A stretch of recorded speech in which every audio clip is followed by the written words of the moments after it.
Hello, friends. I am back. I have missed you.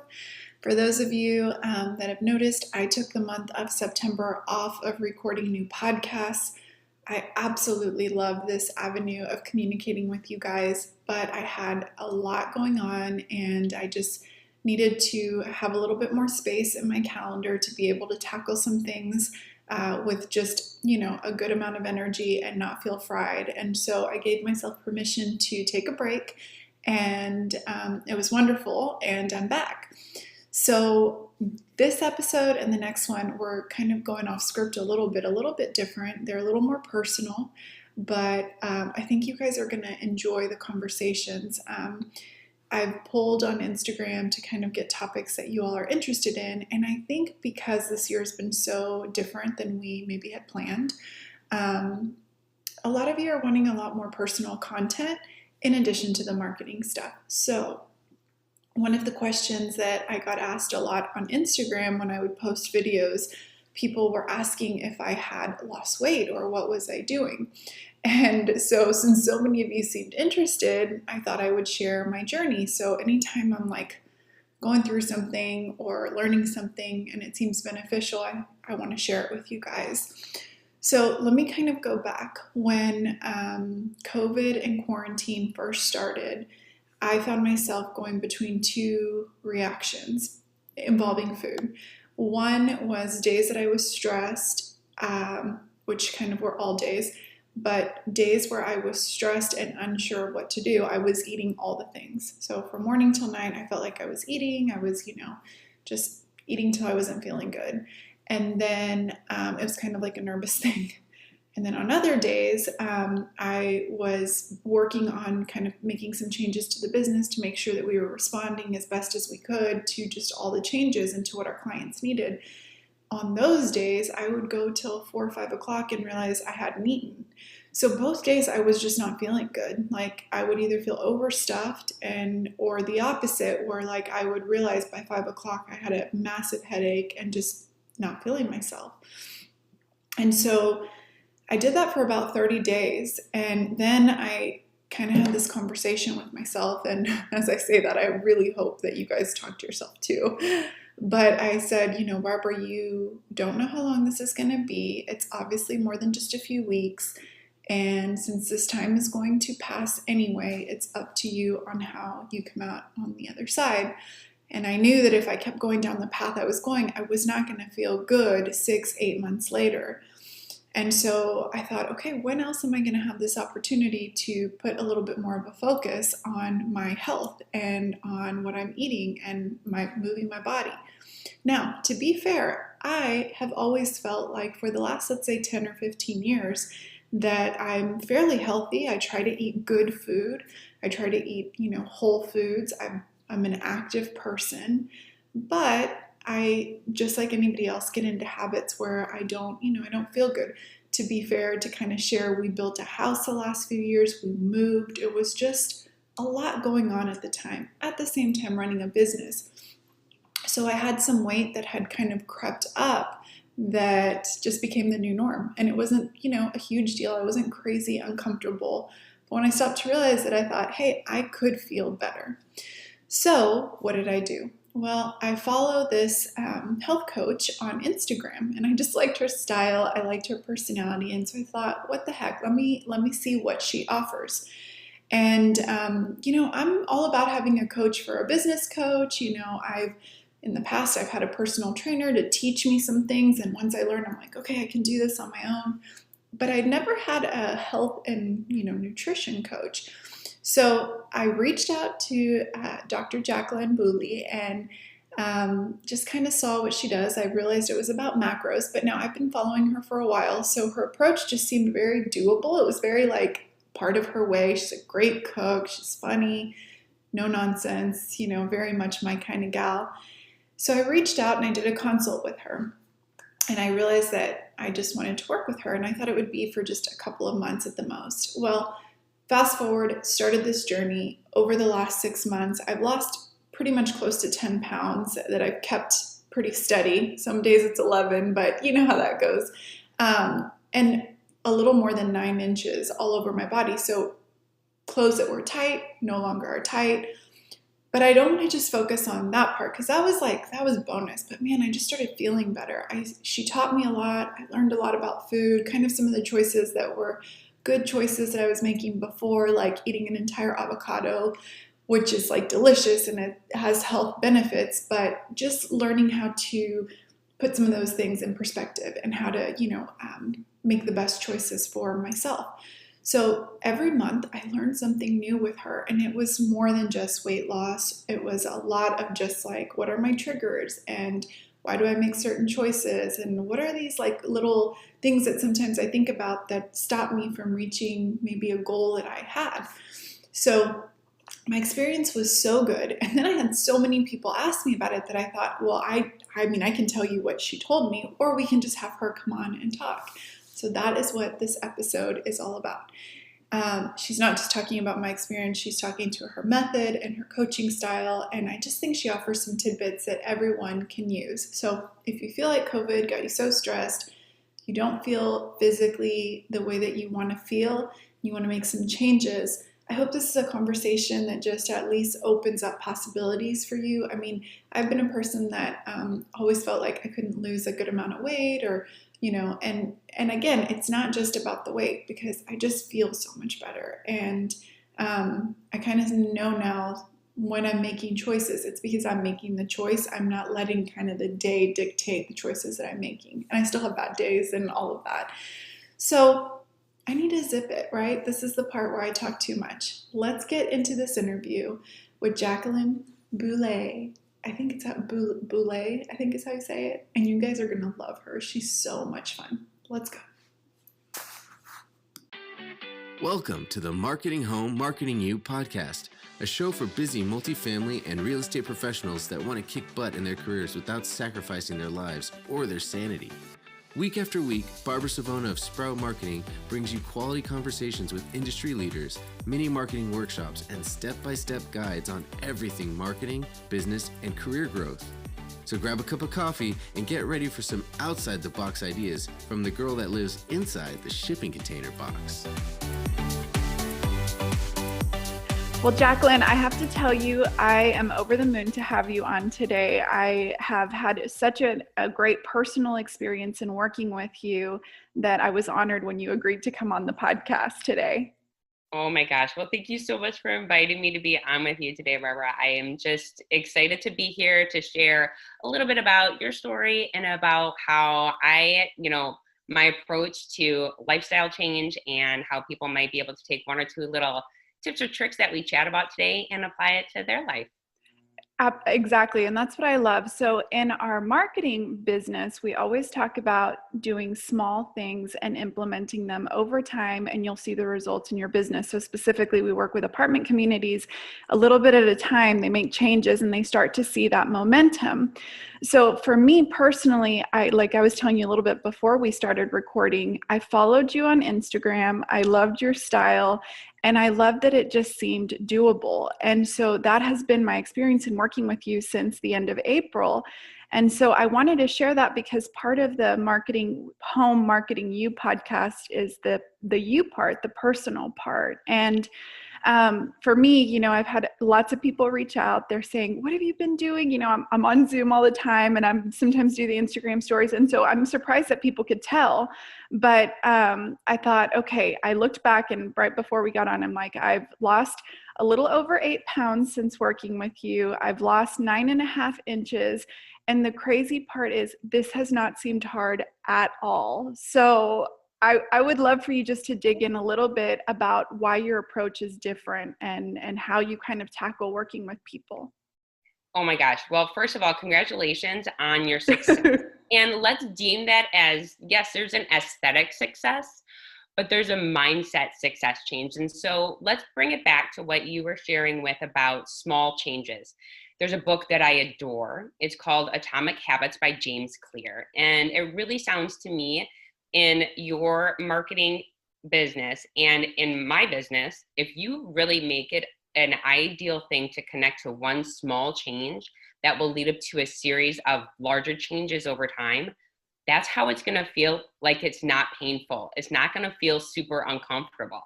You were saying, it wasn't hard, but it wasn't also easy, because guess what? Change isn't easy. But making it doable, like you said, or approachable, and saying, okay, if I have this end goal in mind, and maybe you knew, maybe you didn't know that you had a poundage goal, or an aesthetic goal, or maybe a strength goal, or a lifestyle goal, but you can put that out there, and then you can work backwards. And when you break it down into smaller little pieces that you're consistent with every single day, that's the approach that I take with my clients. If you throw, when I do my consult calls, if somebody says, well, I want to lose 30 pounds in 2 months, I'm saying, well, I'm not your person. I'm not your girl. Yeah. Let's wrap our minds around a year, and let me tell you why. I'm going to teach you how to eat for life. I'm going to teach you how to build a balanced plate. This is not fast fat loss. Who even came up with that idea, actually? Putting a timeline on ourselves in that circumstance, I think, only sets us up for failure. So instead, by the way, I talk about that because I was that girl. I've been on a diet since I was 14. I'm 40 years old. It breaks my heart to think back that was always the case. So of my own trials and tribulations in the let's lose weight by restricting and doing it fast, or whatever that may be, I really decided I needed to find an approach that was sustainable, that allowed me to hit the bumps, but pick myself back up and keep moving. Once I figured that out, I thought, oh my gosh, I had to share this with the world.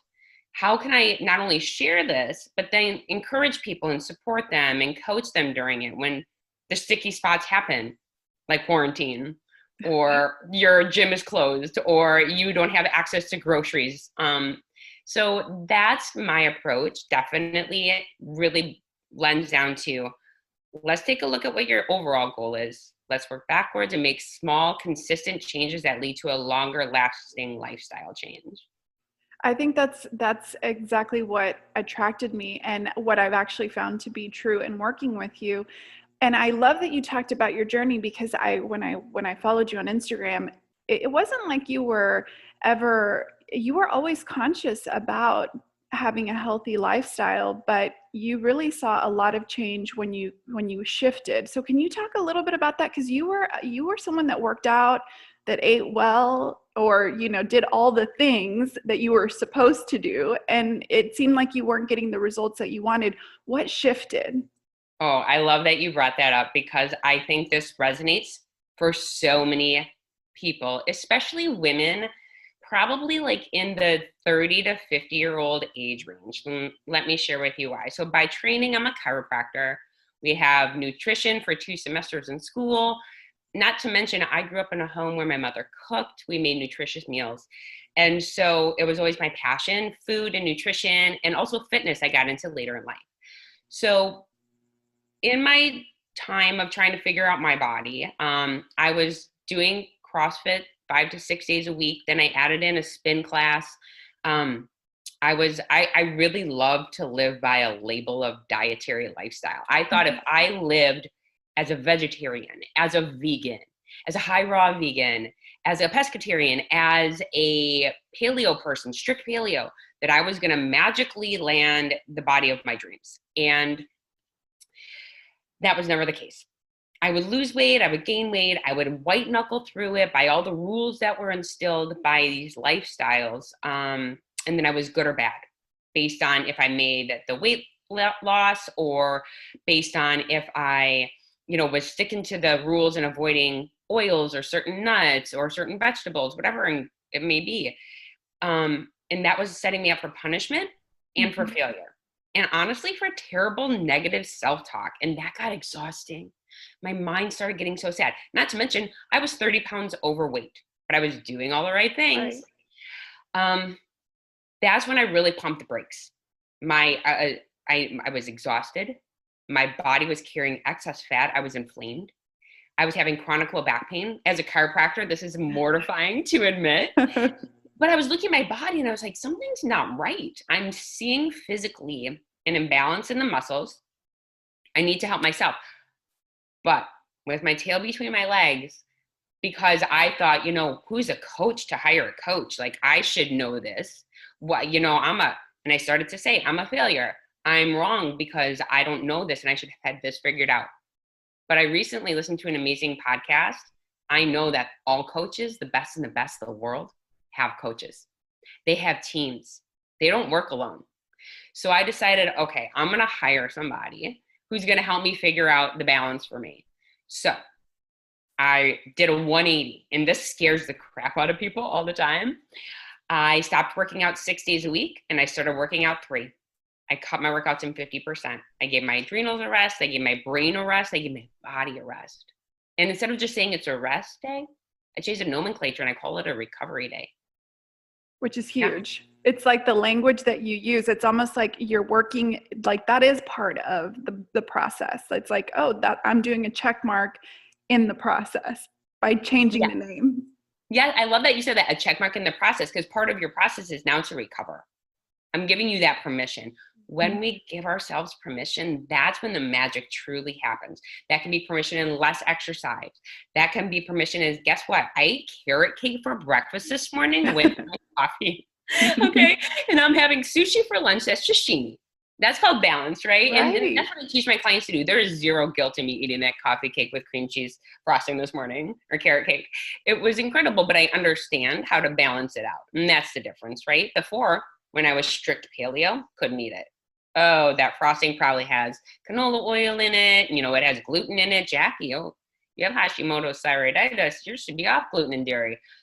Listen, I'm not a robot, and I live by the 80-20 rule in my life because that's good for my mental health and then also for my physical health. So I try to help my clients find those wiggly spots and appreciate them and kind of lean into them, because that's uncomfortable. Mm-hmm. And when they get to the discomfort and they but I should be super clean, super working out, super not resting, all of these things that we're stuck in the society with. Bless coronavirus for the fact that we all had to slow down for a second. This was a sign. So we're taking this moment and saying, all right, what do I get to do here now? What is my opportunity? My opportunity is maybe I'm going to learn how to do a different kind of fitness. Maybe I'm going to walk more. Yeah. You know, there's so many things that we get to explore. So when I slowed down 3 years ago, this was, and worked with a coach, I lost the 30 pounds for good. I've been able to maintain that weight loss. I restructured my workout, so I work out less but get bigger results. I recover more. I have more kindness and love for my body than I ever have at the 40 years of age that I am. Best shape of my life. So when I hear women feel like they can't do it, I'm just like, let me help you. Let me show you how. And it doesn't have to be scary or without, right? Yeah, there's so much that I want to kind of emphasize and highlight that you said that was so good. I think for a lot of us women, especially if we're the, many that type A achiever, go-getter, part of the whole thing is that it's got to be hard to be successful. And so same thing, I was a spin junkie and thought, well, why am I not losing weight? I eat right, but I was pushing my body so hard and almost like saying, like, if you're not doing it hard, it isn't good enough. So I think I love that you said that, because I think so many women will hear that and they'll think, I'm doing those things. Why am I not losing weight? And the second piece that I love is the permission to say, I think a lot of people know what they need to do, but having a coach for the accountability and somebody to guide you, it goes back to something I say a lot of time to our clients is, just because you can do it all doesn't mean that you should do it all alone. And so to me, the coaching part is such a big deal. So can we talk a little bit, just to kind of go back with what you said about COVID and quarantine, the first 30 days for me was like a free for all. Like, I'm going to eat and drink and do all the things, like, because you don't know what's happening. And I thought, okay, once I realized this was going to last a little bit, I'm like, I'm going to come out. I can come out of this one of two ways. I can take this time as like where I don't have to see people and I can let it all go, or I can come out a different person, but for the good. And so that's when I reached out and you and I talked after our initial consultation. I have to be honest, the first little steps that you gave me, I thought, this can't be enough. There's got to be more I have to do. So can you talk about the baby steps that you outlined for people? I love that you outed yourself because that makes it really relatable.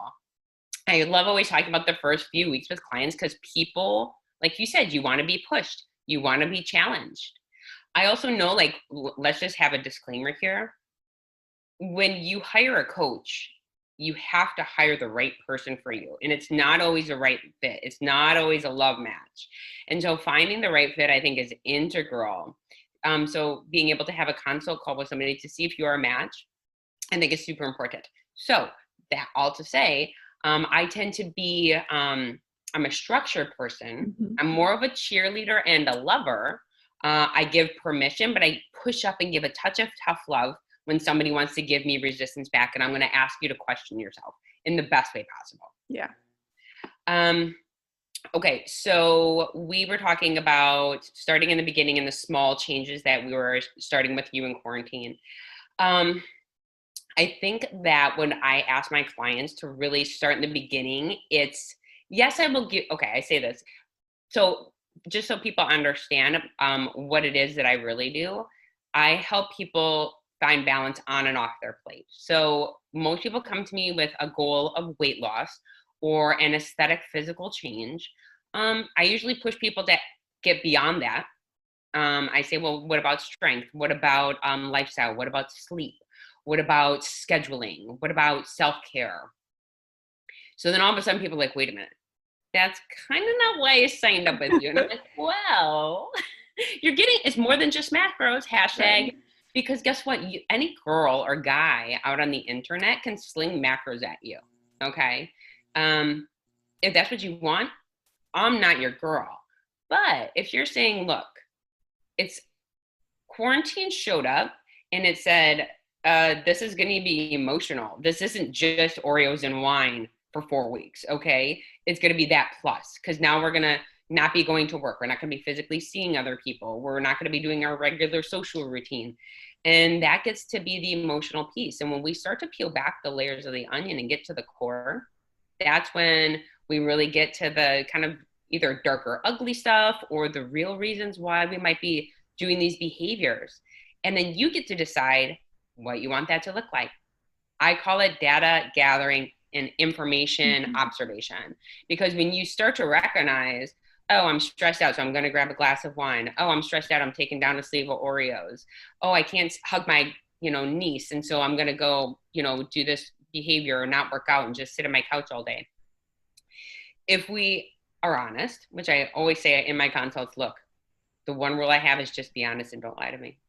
People, when they are tracking in my fitness pal, which I have a lot of my clients do, usually they're lying by a 30% margin of error. You can go ahead and do that, but you're not going to get anywhere you want. When you get real and honest and clear, then we can start making the changes and shifts. Now, this is a long-winded answer to your short question, but it's about small habit changes, because if I just ask you to track in my fitness pal, that's fine. But if now I ask you, let's get in 7,000 steps a day. Let's get in 10,000 steps. What are you doing for self-care? Are you taking an hour on Sundays to meal prep? What are you doing? Are you journaling before you go to bed? What's your screen time look like? Have you considered the downtime feature on your phone? And people are like, what does this have to do with weight loss? I'm like, it has everything to do with weight loss. And because it has to do with mindset. And it has to do with stress level. And it has to do with comparisonitis. And it has to do with your whole experience in this world. Because really, when people are overeating, they're not just overeating because they're hungry. There's a void of something else. I always say I'm not a therapist, and you got to have the autonomy to want to dig deeper. And that's the person who's going to have the most success with me, is somebody who wants to do the deep, ugly work. So people either butt up to that and then they leave and they drop out, or people embrace it, lean into it. And then I have clients who are losing 40 pounds right now because they've been doing this work for the last 8 months, and they're really digging in and hiring a therapist and doing their hikes and, removing trigger foods and exploring their relationships with their partners or significant others. So it really is deeper and more than just macros. But when I ask clients to start with the habits, and we can dive into a few of the other habits too, that's when I think the shift in mindset happens. But people will want to jump ship sometimes in the beginning. And they question me.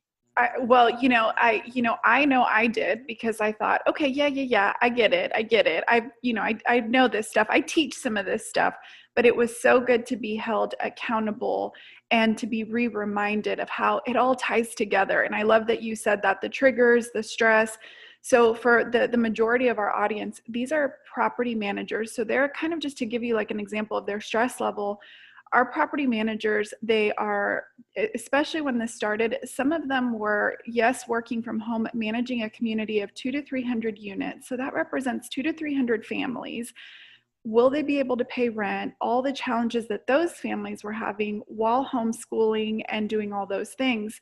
And then when it was essential workers, well, they were allowed to go back to work and, dealing with all the challenges, but still dealing with kids at home, how to find childcare. And so for a lot of the managers that I've talked to, they've said they've never been more stressed. They hear people talk about downtime. They haven't had it, and they're not understanding, how can I find time for self-care? And so what I loved about the small habits that you started with was that a lot of it focused on how this is going to be, like how taking that little bit of time, or how thinking about what you're going to eat, that is self-care. It doesn't have to just be a bubble bath. It can be feeding yourself something really good, or taking the time the night before to decide what you're going to eat, because when the day's there, you're probably not going to make the best choice. And so I like the shift that you helped me make, that was like, listen, self-care doesn't have to just be reading a book or doing that. It's like all these other little things, that's going to be important for you too. 100%. I think when we talk about mainstream self-care, like facials and masks, and I did a manicure this morning. Yeah, that's cute. But you know what I did before I manicured up? I sat in my bedroom for 15 minutes by myself and I journaled. I wrote up my AM thoughts. I have my PM thoughts. It's literally just like, get it out on paper. Yeah. Put it down. And I used to despise journaling. I used to be like, oh, I don't need to pour my heart out. But I just get some of this stuff that's up in here, down in here, so it doesn't go into here. Right. Right? So a lot of times I'm just like, if you don't plan either, to actually have that time in your day and make it a priority to do, because people could say, well, I don't have time to journal.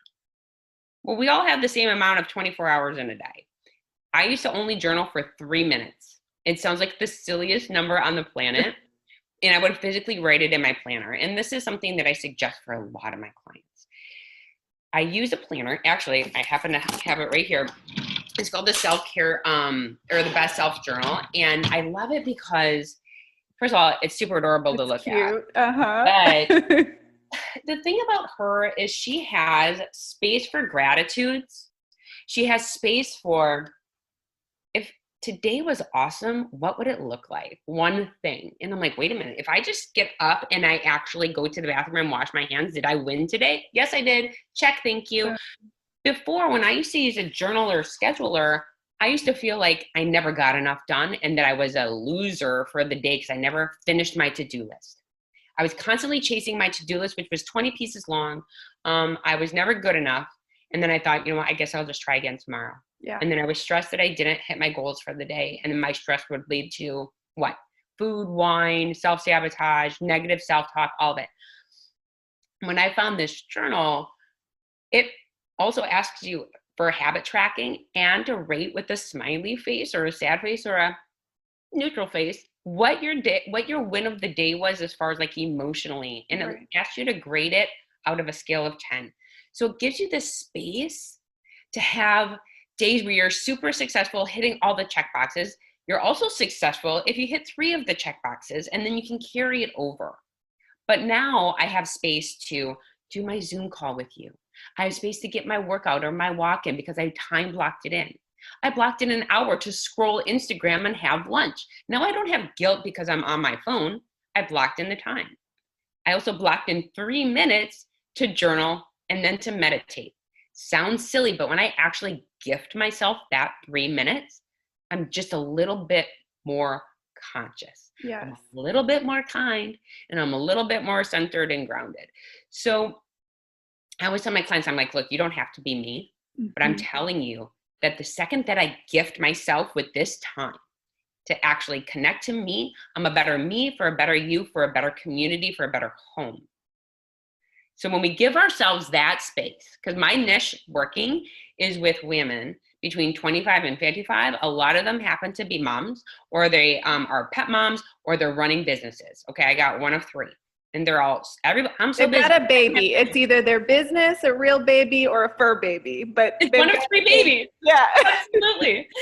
So, and for full disclosure, I do not have children from my loins. I have some stepchildren. So yeah, but like women who have physical babies come to me because they understand that's who I know how to help take their time back for themselves. Yeah. So be it a fur baby, a business baby, or a physical human baby, there's always time for you, mama, because you can't pour from an empty cup. Right. So I teach women how to pull it back for themselves, and men too, for that matter. I don't talk a lot about the men. But your husband, you coach him, right? You give him some. So by proxy, this guy has one, I call him Jonathan, has one quarantine. He has figured it out. When I talk about people slowing down, now he has a very stressful job and he had to transition working from home, but he also used to have to entertain clients. And when he stopped eating out as much and he started focusing on having actually a structured day with a planner, had nothing to do with me, but he kind of I think observed it. He has his lunch hour from 12 to 12:30. He has a berry salad with deli meat on it every day for lunch.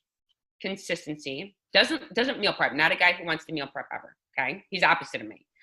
But he makes his conscious choices and he sticks to his habits and he built it. Guy lost 15 pounds. Wow. He Pelotons every morning from 7 to 7:30. Yeah. So he's figured out his life basically in quarantine. He and how his work goes. And he's like, when he's done at 4 o'clock, he comes upstairs, he does another walk. And I'm like, okay. And he's still enjoying cake and Captain Crunch and bagels. And you know what I mean? It's the balance. It's the balance. And that's what we talk about all the time in our house. Because at the end of the day, I don't want to not eat the cookie. And that really means I don't want you to not eat the cookie either. I want you to enjoy what it is that you love. When you work with me, there's not no food list. I don't give meal plans. You can have whatever you want. Anything is fair game. The only thing I don't want you to eat is the foods that make you feel uncomfortable or sick.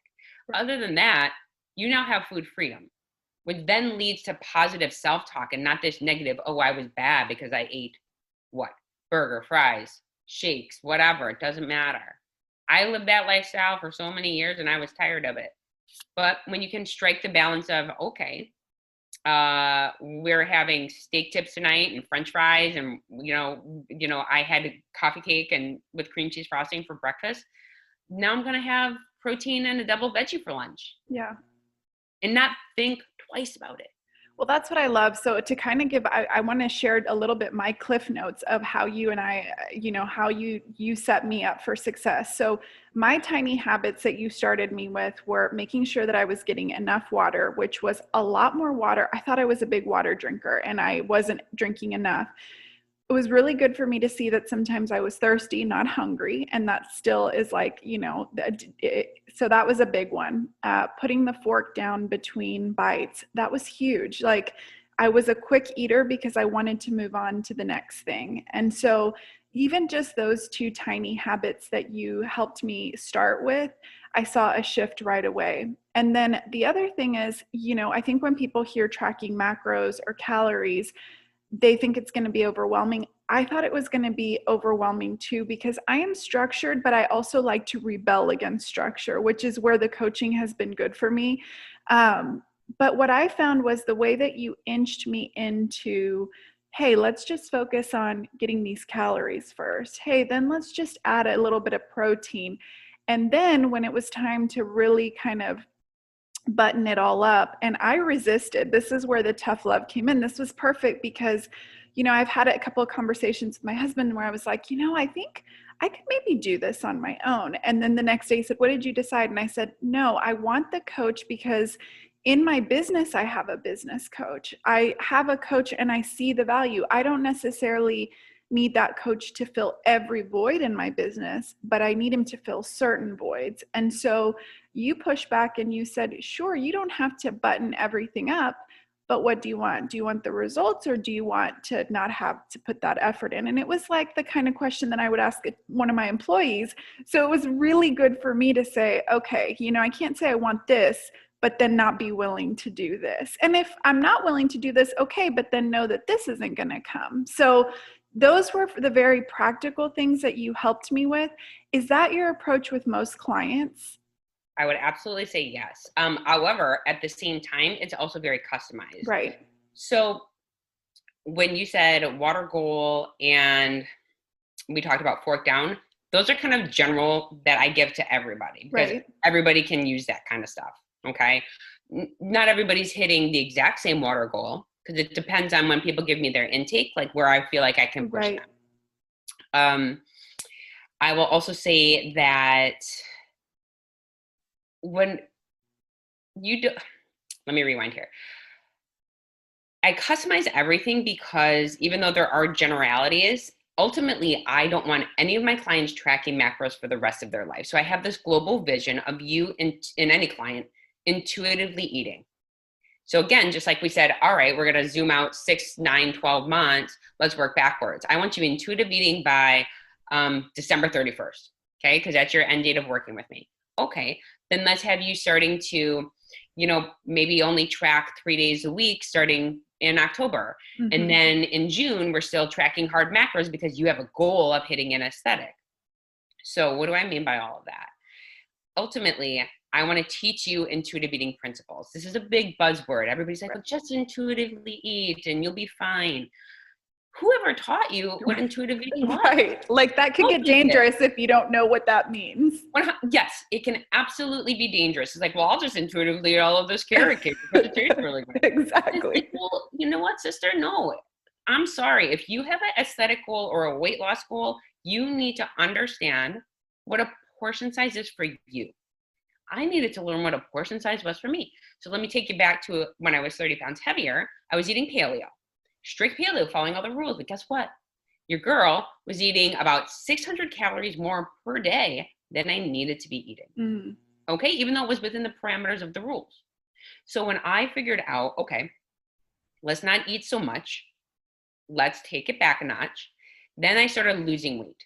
And then I was able to maintain my weight loss. And then I did something called a reverse diet where I was able to work my metabolism to a place where it could handle more calories. So then I could maintain my weight loss. And this is one of the reasons why working with a coach is pretty incredible. But ultimately, I always want my clients to understand the intuitive eating principles. So I start with you learning them in the very beginning of our coaching time together. Because even though I asked you to start tracking what I call macro light, which is just maybe just calories or calories plus protein, I still want you to say, oh, wow, I'm putting this fork to my mouth. I'm taking more than just 5 minutes to eat my lunch. I'm actually going to sit down. I'm going to take 15 minutes. I'm setting a timer to actually enjoy my meal. Yes. To take time for myself, to see that I'm physically moving the fork to my mouth and then putting the fork down between bites. Because when you go out to a date night with your hubs, or when you go out to brunch with the girls, I want you to sit down. I don't want you to inhale that and then— You don't want me to take out my scale? Like my— Never. I will never. If somebody says, I want to travel with my food scale, I said, you're not my girl with it. Okay. You don't travel with that, okay? I want you to say, all right, I know how to order off this menu with confidence.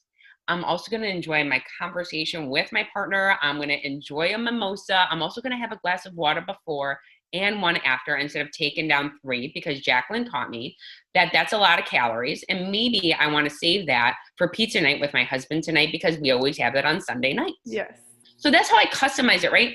Okay. Now, intuitive eating, those principles help you to understand what 80% fullness is. Nobody ever taught you how to eat to 80%. I was clean plate club. My parents were like, you better finish that. Otherwise you're not getting up from the table, girl, right? 80s child. Okay, but you can only get there if you're putting your fork down, because your brain now has time to connect to your stomach. So that's what that step is. Yes. And then it leads to 80%. And then 80% comes in when now I'm eating. I'm not weighing or measuring any food at all, because I've already learned how to do that. I've eyeballed my portion, and now I can sit down to a meal at my in-laws' house. I can sit down to a meal on vacation, and whatever the portion size that the restaurant decided I should get is not necessarily Jacqueline's portion size. So I'm going to eat to 80%, and I'm going to just chill. And that's going to be it. And that's how I'm going to maintain my weight loss. So I'm going to enjoy my life.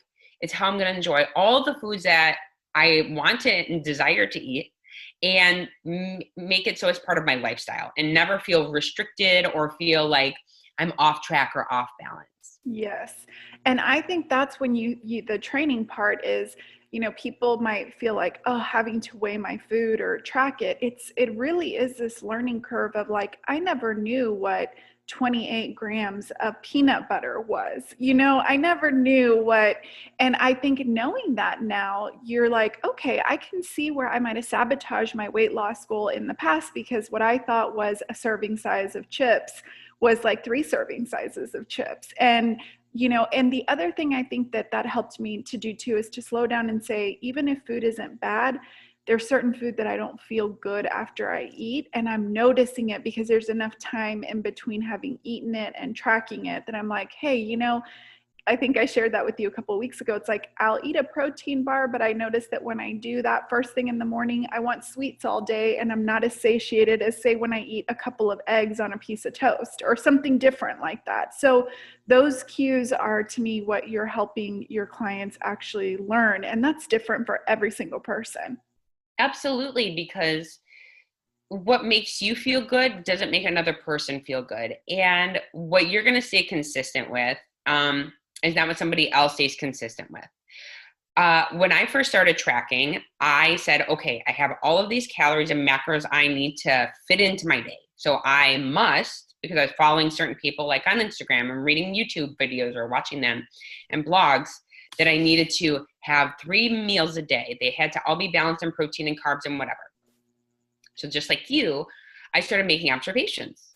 And I said, guess what? I don't really like eating breakfast. I actually love feeling full. I love having a big dinner. I like having a moderate lunch. I love dessert every day.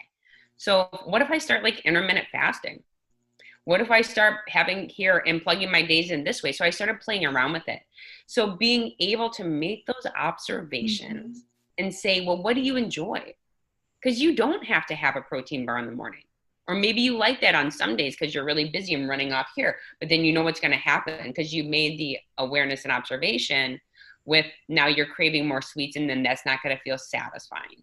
And when you experiment along, and here's the cool thing, I love it when my clients do that, especially you, when you have a coach alongside you, is you don't have fear now that when you make that shift or change that you're making a quote unquote mistake, or that you're going to lose your weight loss gains or whatever it is, and you're going to make a boo-boo. You know, you have the safety net of me to be by you and say, hey, listen, I want you to experiment with that. Yeah. And maybe we'll put some more calories at breakfast, or maybe we'll put more at dinner, and know that it's okay because I'm going to be right here with you. And if something changes and you're not comfortable, you tag team me with you on it, and we make a game plan to change it up or make a little tweaker thing here. And so you're an individual, and that's a beautiful thing. So being able to customize how you eat for your life and for your day, it may vary, but when you get in tune to that, it's such an honor to your body. Yeah. It really is. And then that's how you maintain it. That's really how you maintain the lifestyle, and you never feel like you're without. Absolutely. And the reason that I thought that this would be such a great podcast, especially in our industry, we're predominantly women. I know there's a lot of men, but mainly it's women that are juggling a lot at home and at work. It isn't just about the aesthetics. Yes, we all want to look good. We all want to, look nice in our clothes and things like that. But to me, the benefits that come from this kind of freedom to say, okay, I'm feeling good. I feel like I've got really good energy. And we didn't talk a lot about exercise, and that, we can save that for another time, but learning that whole lifestyle, I feel like now in a way it's bled into everything I do. So for example, I have an alarm that says shut off work at this time, because if you don't, you're going to want to overeat at dinner or do these things, so that like go take a walk in the middle of the day, because if I'm just sitting here working and not leaving my computer, I know I'm not going to make the best choices or feel good. So I think if you could speak to just that a little bit, it's like, how does this go beyond just fitting into your jeans? Like, how is this really, something so good for each individual to do for themselves? Well, I think you tapped into some of it there, Barbara, because you were saying, and this comes back to when in the beginning, I think you reached out and you're like, well, I just want to get to the end goal. Yeah. I want to get there. And I'm like, well, let's have you slow down and look at these things. And you started implementing that walk in the middle of the day because you made the connection that it's going to actually ask you, you're going to ask your body, well, I want to eat something different now, or maybe grab something that's not going to serve me. You started connecting those two to have awareness, but that took you time to understand and realize and make the change and shift. Because I can't throw that at you in the beginning. I can't say, well, guess what? You better walk at lunch because you're going to want a glass of wine at 5 o'clock if you don't. Mm-hmm. You might tell me, who do you think you are, knowing that that's what I'm going to be? But we can fast forward, and I don't know if that's what happens for you, but that could be what happens for me. But instead, I removed stress in the middle of my day. I bumped up my endorphins release because I actually took a walk. Yeah. I reduced the screen time, which now doesn't bother my brain. And so now my brain feels less bogged down by, overexposure and screen time. So now I don't feel like I need to release stress by drinking or overeating. And that's how we understand building into the habits with the lifestyle and how it bleeds into other things. I mean, this totally is a conversation for another podcast. But I'm going to say to you, I have women who are getting divorces. I have women who are finding other relationships and finding love. I have women who are moving across the country. I have women who are leaving their careers and starting businesses. This is more than just macros, because when we start to feel good in the body and then in the mind, and the mind is connected to the body, women are unstoppable. So it's not just, hi, I can slide my jeans on a little bit easier today. It's like my mind is less bothered because I now have a plan. I have a plan that I can ebb and flow through, and I have a lifestyle that I built that I actually enjoy. Because I'm balanced in eating, I'm balanced in mind, I'm balanced in moving my body. That's what it is. And so I help, I don't even know if it's live well with Jacqueline for a reason, right? It's more than, it's live life, live well. That was my tagline back in 2008 when I started chiropractic. And I never ever knew that it was going to become what it is. It's more than just eat right and lose weight. Mm-hmm. It's how do you want to live your best life? Because you can lose weight 1,000,001 ways. So to me, this is a real shift in how in a lifestyle. And so I love that you brought up your Instagram, Live Well with Jacqueline. People have to start there because I feel like I followed you there for a few months. I feel like you've helped me learn how to cook, learn how to build a plate, and you're just so funny to watch. You're just so much fun. So I think people should start there. But for those that are like, okay, I've got a few months left in the year, or I want to start the new year right, how can people connect and work with you a little bit closer? Because you and I work in a little bit more of an accountability type of a coaching. And I think for people to know, before I ask that, let me just say two things. One, what I love about this coaching is, for me, I reached one goal and we're doing a reverse now where I'm just kind of maintaining and you're helping me do that. And I'm going to reach a couple of other goals when I'm mentally ready to tackle that again. So I love that it's like the long haul type of a thing. So I think people should know that. And then two, the coaching that we do, it's not like we're every day having this conversation. There is a check-in, there's questions that I ask, I do a weigh-in and a measurement, and all of those things keep me accountable and then offer guidance, through that platform. So how could people connect that way with you? Absolutely. Well, it's definitely Instagram. I love this for so many reasons. It's kind of a funny place because you get to know me, but I have no idea who you are unless you decided to DM to talk to me. But you just see this bobblehead talking around and showing you the French bulldogs and how to build a balanced plate and get out for your intentional walk. That's a Live Well with Jacqueline. If somebody says, you know what, I'm interested in chatting more about my specific needs and goals, you can sign up for a 20-minute phone consult with me. You can do that via my link in bio at my Instagram, or you can go to my website, which is drboulay.com. Doctor is spelled out. I think too, what I think is really something that you just touched on is that being able to say, listen, this is for the long haul and there's autonomy. Yes, you're going to have a weekly check-in with me, but you got to be ready to put in the work. I really only want to have my coaching, I take very seriously.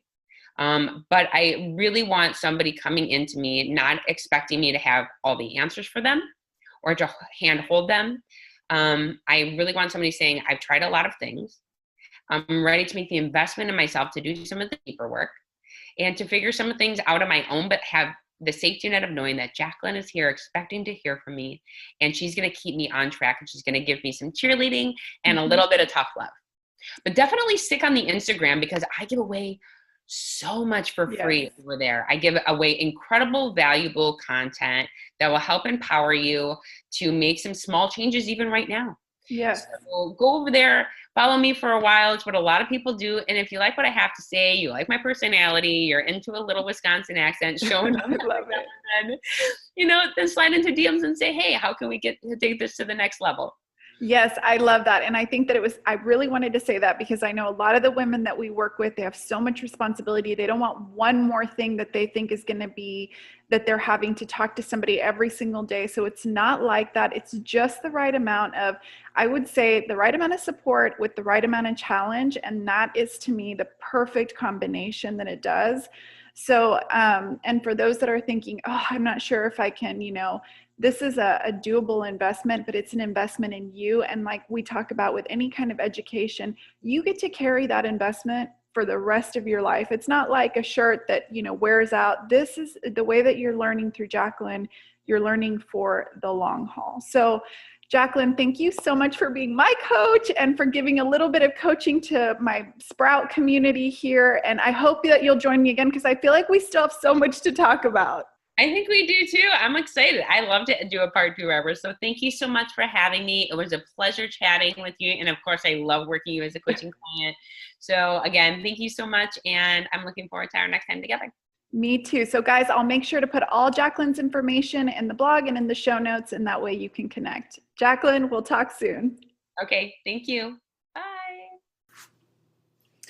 So I hope you guys enjoyed that episode and follow her. She is so much fun, and if you don't know how to cook, I feel like I've learned so many tricks and tips, and I like to cook, but she knows how to make it so easy and so doable. And if you guys go to Marketing Home, Marketing You, I did an entire blog on this episode. So there's a little bit of kind of more the framework of what I followed in working with her. And I hope, if nothing else, that this episode, if this is an area, your health, that you feel, man, I just have neglected this area, that the conversation just showed how it was one little habit. She started me with such small things. I almost thought they were ridiculous. I almost wanted to buck the system because I thought I knew better. But I thought, I'm going to trust the expert. And I'm glad I did, because with one little thing every single week, it just started to build, and it feels doable now. It doesn't feel like I overhauled. It just feels like I started incorporating new things. So head over to Marketing Home, Marketing You. You can see this episode. And I know you guys are going to love next week, because we talk physical health this week. Next week, we're talking mental health and how to cope with anxiety. So I'll see you guys next week. Bye.